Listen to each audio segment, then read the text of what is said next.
How to change language on Rednote app. Hi everyone, it's Sophia to assist you today without any delay. Let's jump right in. First, open Rednote app.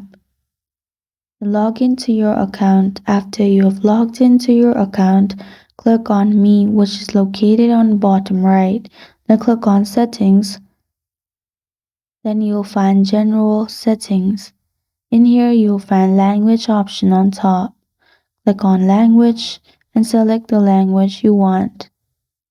Simply select English if you want, then click on Save, which is located on top right corner of your screen, and then your language will be set. That's how to change language on Rednote app. Thank you for joining me today. If this video helps you out, please leave a like and subscribe for more. Got a question or want to suggest a topic? Comment below. I am Sophia signing off. Until next time.